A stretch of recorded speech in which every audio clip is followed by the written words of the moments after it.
This podcast is brought to you by the IIEA, sharing ideas, shaping policy. Thank you all very much. It's organised to be seated and we can get going. Excuse me. My name is Alex White, Director General here at the Institute, and everybody's very welcome. In particular, our very distinguished guest, Fintan Slye, and Fergal will introduce Fintan at greater length in a moment. I just want to thank Fergal McNamara and Owen Lewis, the co-chairs of the Climate and Energy Group, for all the work that they do in and for the Institute on this agenda, which is a critical one for us here, as it is indeed for the wider society and economy. But there's a lot of work going on in the Institute all of the time, and they are our two key people, and thank you very much to them. John Fitzgerald and various others here as well who make a huge contribution, and it's always important for that to be noted. And I know Una Buckley is here as well, Secretary General Department, and she and her staff and team, we enjoy very much working closely with them. And there are others here that we work closely with too, but I just thought I would single them out. So thank you very much. It's my pleasure to hand over to Fergal McNamara, who will chair and moderate this discussion. Thank you all very much. Well, good afternoon, everybody, and you're all very welcome here to the Institute of International and European Affairs, and very welcome back Fintan Slye, who's going to give us lead a conversation with us on preparing for a cleaner energy future, including UK and Ireland relations. And Fintan is the Chief Executive Officer of NESO, which is the National Energy System Operator. I'm stressing that word energy, and we'll come back to discuss that a little bit later, for Great Britain. Fintan is going to speak with us for about 20 minutes, 15 or 20 minutes, and then it'll be your turn to join in the conversation. Please just raise your hand. A mic will come around to you. Tell us who you are. Put your question in as briefly as you can, because I'm also going to, for the folks online, I'm going to also ask them to put their questions in the Q&A function on Zoom, and please to put them in as soon as they occur to you so that I can have some chance to put them on your behalf to Fintan. And more generally, please, if you want to join the conversation on social media, please use the hashtag @IIEA. And just to note that this whole session, the Q&A and the remarks by Fintan will be all on the record. And it's my great pleasure, of course, to welcome you back, Fintan. I know you've been here many times. When were you here last? In the IIEA? Yeah. Oh, 10 years, maybe, yeah. 10 years. Oh, wow. So you're Chief Executive now of NESO, the National Energy System Operator that was established last October. Before that, you were Executive Director of the predecessor organisation, which was the National Grid Electricity System Operator. And before that, you were Chief Executive of EirGrid. In fact, from 1992 to 2017, when you left, you were progressively more senior positions from ESB National Grid, and EirGrid itself. Also, you're the Executive Director of the Australian Energy Market Operator based in Sydney. And I know and recall that you spent 2 years with McKinsey, 2004 to 2006, something like that. And some time with ESB International. You were in the Strategic Consulting Group and overseas in the United States. Fintan, it's a great pleasure to welcome you back. Ladies and gentlemen, please just welcome. Thanks, Fergal.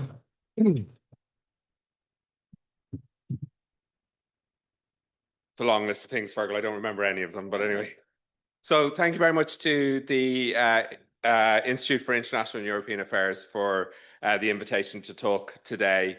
Aside from being a great excuse for me to come home and visit some family and friends and reconnect with some old colleagues, I am actually delighted to be here talking about clean energy, the energy transition, and cooperation between the UK and Ireland and those things.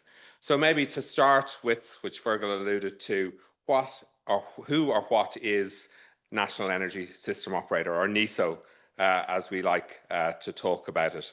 So it was established on the 1st of October last year, though it had evolved from what was a separate business unit in National Grid, the National Grid Electricity System Operator, which is historically responsible for the control centre for managing supply and demand and balancing the system 24/7. And we continue to have this role, but crucially now we also have roles right across the energy system, including planning for gas and hydrogen networks and the evolution of the gas markets. And effectively, we're acting as that strategic architect of the future energy system. We also have a role as an independent strategic advisor to the UK government and to the UK regulator. We're a public corporation, which means we're owned solely by the UK government. We have an independent board, we have an independent chair. We have no profit mandate, and we are wholly regulated by Ofgem, which is the electricity and gas markets regulator in the UK. The intention or the vision when NESO was being established was to create an organisation with that ability to look across gas and hydrogen and electricity when planning the future of the energy system, so that we could overall enhance energy security, deliver greater investment certainty, and allow for an optimization of the energy system that ultimately delivers more affordable energy for consumers and society. Since the launch last year, we've also continued on the journey of transforming the electricity system and its operation to enable it to operate at zero carbon by this year. So that means that for periods this year, the GB electricity system is going to have the capability to run at zero carbon, which is truly transformative when you think of only 30 years ago, there were no renewables at all on the system, and we're going to have transformed by this year. We've hit 95%, so that's the current limit we've hit, and we expect before the end of the year we'll get to periods of time where we'll have it at 100% clean power on the system. Those periods will grow and grow, and as I'll come to talk about, by 2030 they'll be there for 95% of the time.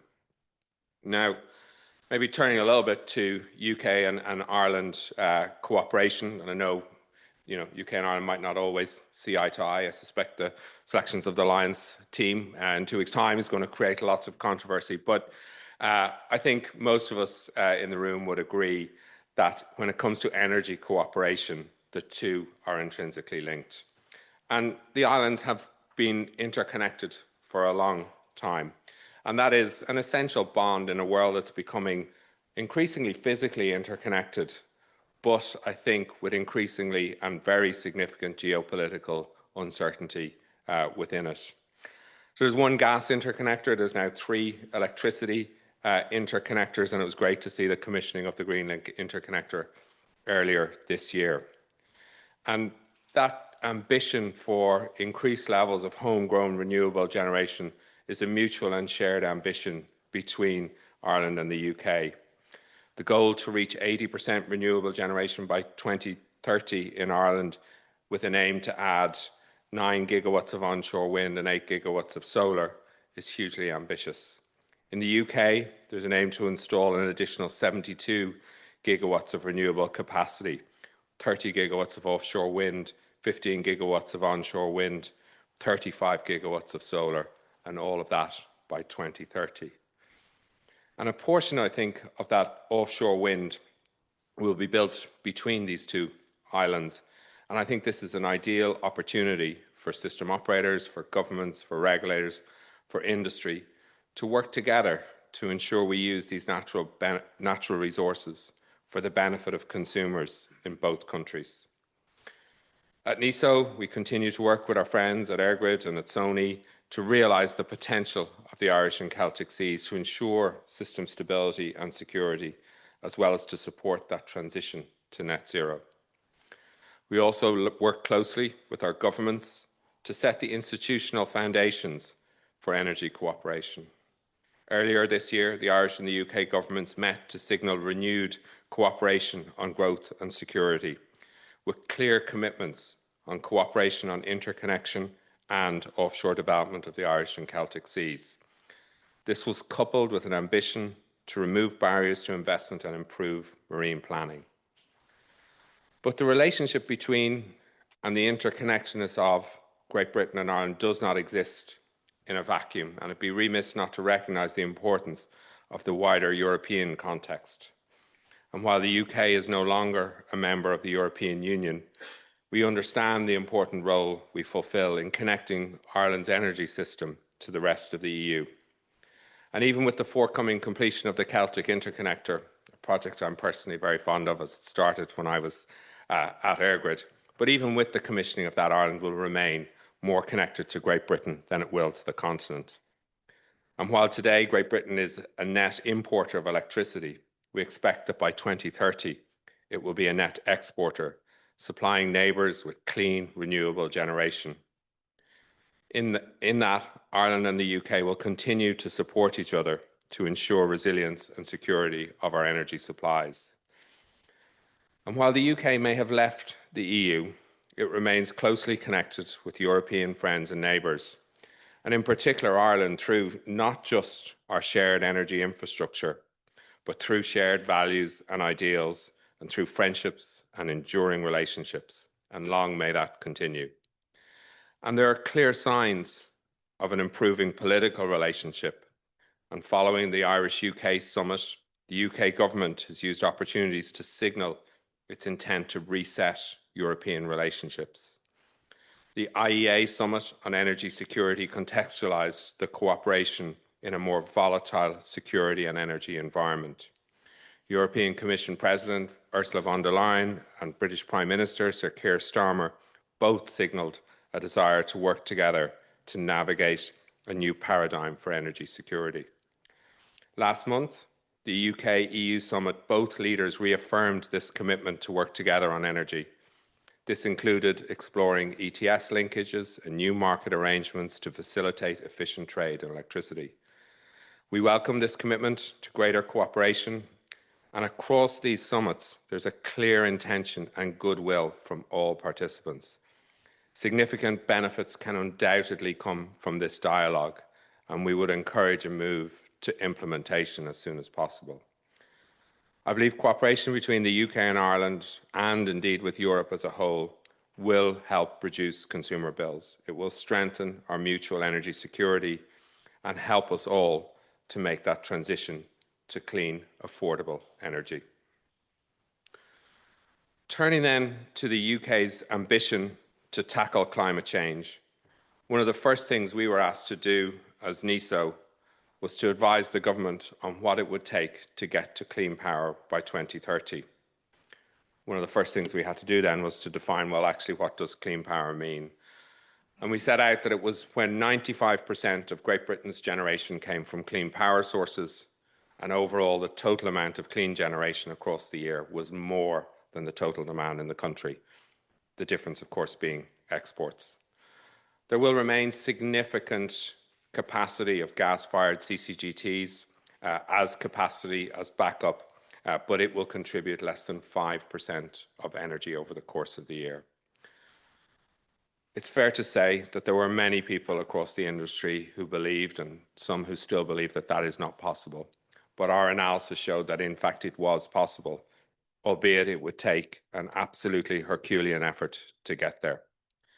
Whether that's delivering first-of-a-kind technology, speeding up the planning system, looking at how to do regulatory approvals in a different way, we're going to have to do all of those things in ways that haven't been done before and in timeframes that we haven't envisaged yet. As part of that clean power journey, we recommended to the UK government that clean power from different sources such as wind, solar and batteries would roughly need to double, or in some cases treble in the next 5 years. For offshore wind specifically, we anticipate contracting more generation in the next 2 years than we have done in the previous 6, and ultimately building an additional 28 to 35 gigawatts of offshore wind by 2030, up from today's installed capacity of around 15 gigawatts. On the theme of building, our plan addresses the issue of planning. The current planning regime needs an overhaul. At present, the time it takes to deliver transmission infrastructure is significantly longer than the time needed to build and develop the generation infrastructure. And that delay is leading to additional constraints, inefficiencies in the system, and costs to consumers. Government have laid a bill before Parliament, and we expect that to be expedited through the rest of the year to significantly accelerate some of those projects through, ultimately leading to lower prices for consumers. It is really clear from our plan as well that the energy system will require a large amount of investment. And our prediction of the total capital costs across the public and private sectors is that there need to be spending of approximately £40 billion per year, every year up until 2030. And looking beyond that, as demand ramps up, as we electrify household heating, as people drive more electric vehicles, and as new technology such as data centers becomes widespread, demand will increase, and that will only increase even more post-2030, meaning we have to set the system up for a sustainable transition. This is not a sprint to 2030 that stops there. Our energy system will need to continue to evolve and grow to meet the needs of society and the economy. Ultimately, the UK economy knows that it can only be successful if it can grow. And to grow, it needs secure, affordable, and sustainable power.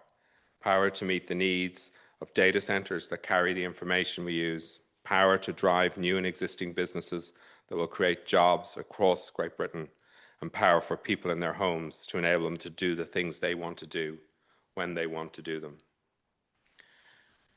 And as we look to that period beyond 2030, we've started on a journey to create a strategic spatial energy plan, which will be central to how the Great Britain energy system develops, and it involves spatially planning for the first time for the long term across electricity, gas, and hydrogen.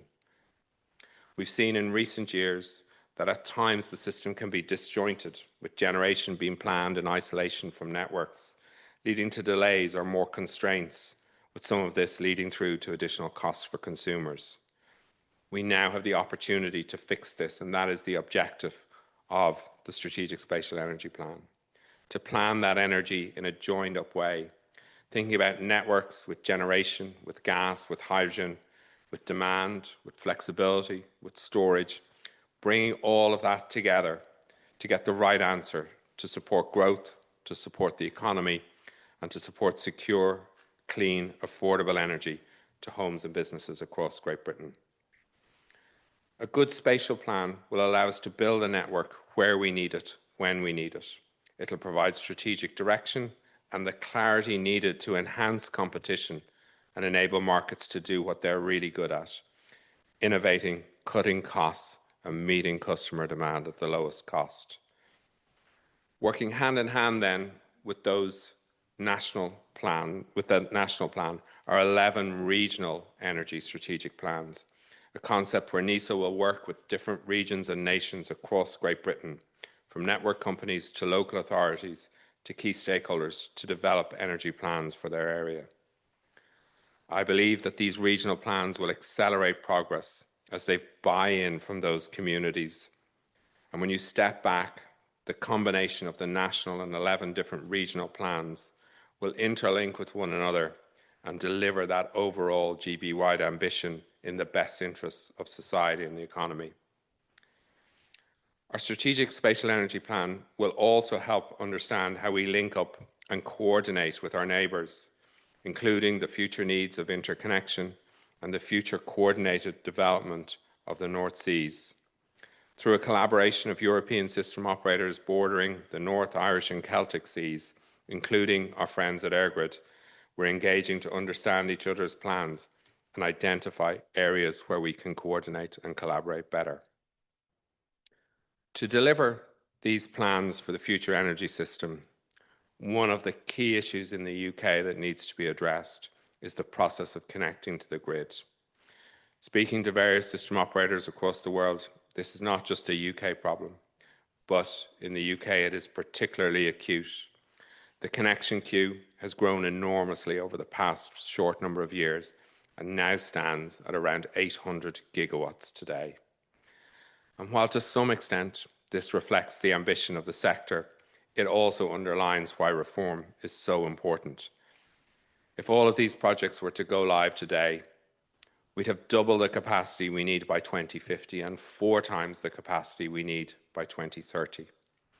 We therefore need a connections process that reflects the system of today, aligning with the Clean Power 2030 plan that I mentioned earlier. Our reform proposal moves away from what is currently a first-come, first-served approach to one which prioritises ready-to-go projects, those that are needed for 2030 and beyond, ensuring that they are brought to the front of the queue first ready, first needed, first connected. These reforms are central to unlocking the £40 billion annually in investments that I mentioned earlier, getting to a place where the grid is no longer a blocker, instead where it is an enabler of economic growth, and a simpler and much more agile process provides the clarity that investors, customers and stakeholders need. So, to conclude, what is clear to me and clear to all of us at NESO is that there are lots of challenges ahead, lots of challenges in achieving a clean power transition, and a need to increase the pace of delivery, not just within NESO, but across industry, across regulators and across government, especially in this period over the next 5 years to achieve the ambitious goals that have been set. By working together, I think the UK and Ireland can achieve a clean transition that supports future-proof grids and lowers the price for consumers. Thank you again for the invitation to come here today, and I look forward to any questions. Thank you. This podcast is brought to you by the IIEA, sharing ideas, shaping policy.